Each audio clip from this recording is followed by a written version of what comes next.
गुरु भैया सीताराम सीताराम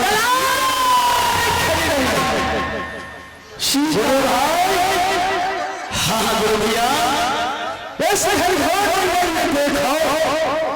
ये कौन सा मनुष्य का आवाज आ रहा है भैया सीताराम चलता है रास्ते में हम लोग राही हैं जब रास्ते में जा रहे हैं कौन क्या है नहीं है मुझे कौन जरूरी है भैया हमको किस्मत से मारा हुआ है ये तो हम लोग काष्टा मारा ये वन भटक रहा है ये कौन सा मनुष्य है जो घनघोर जंगल ये राम नाम का जप कर रहा है सीताराम सीताराम सीताराम बाबा हाँ बाबा सीताराम सीताराम भला बताओ इस घनघोर जंगल में और इस अवस्था में आप क्या कर रहे हैं बाबा हे बाबा दूसरा बड़ा हूँ क्या करूँ तो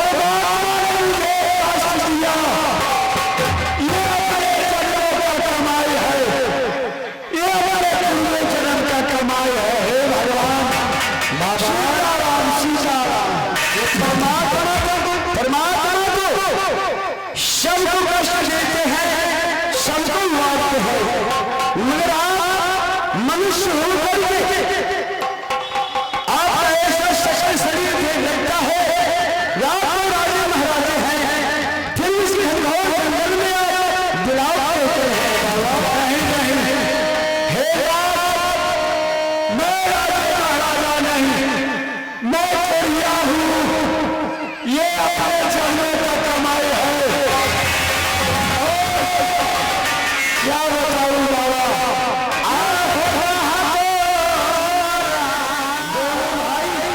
परमात्मा को सिमरन कर रहे थे सुनो आज ये बेचारे कष्ट में है ये भी घनघोर जंगल में आप ये कष्ट में थे फिर देखने वाला कोई मिला था कि दोनों भाई मनुष्य का कर्तव्य बनता है भूखे को भोजन प्यासे को पानी चलते हुए अगर आज गिर जाए तो उसे उठा देना चाहिए तो ठीक है आप मनुष्य आप उठाइएगा हम चलते हैं आगे यानी तुम्हारा इच्छा यही है तो तुम हमें छोड़कर जा सकते हो दादा हम छोड़ नहीं सकते हैं लेकिन आपका वचन है सुनो जरा हमें से परिचय लेने दो बाबा महाराज बाबा महाराज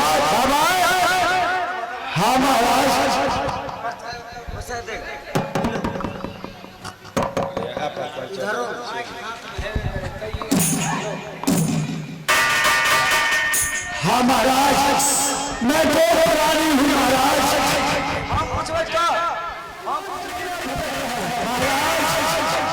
मैंने दो पुत्र को तलवार को हवाले कर दिया भगवान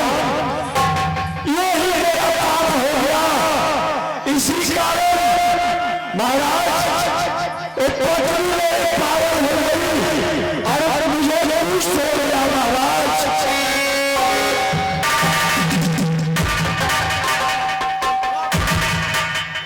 आ होगा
गुरु भाई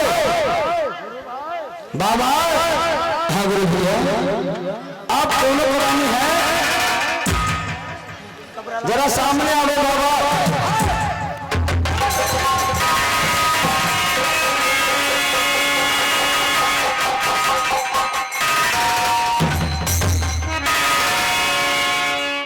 हाँ गुरु बाबा, अब तो आप दोनों पुरानी सही हो गए। आपका पत्नी भी पकड़ी थी, वो भी सही हो गई। तो अब अपने राज में तो जा सकते हैं।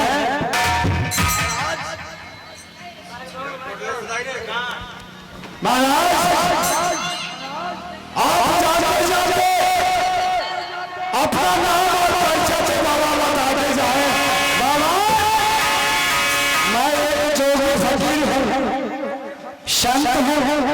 भ्रमण करता हूँ। आज इस दरवाजे, कल उस दरवाजे,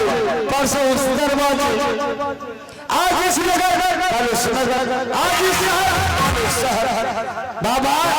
न मेरा कोई घर है, न मेरा कोई द्वार है।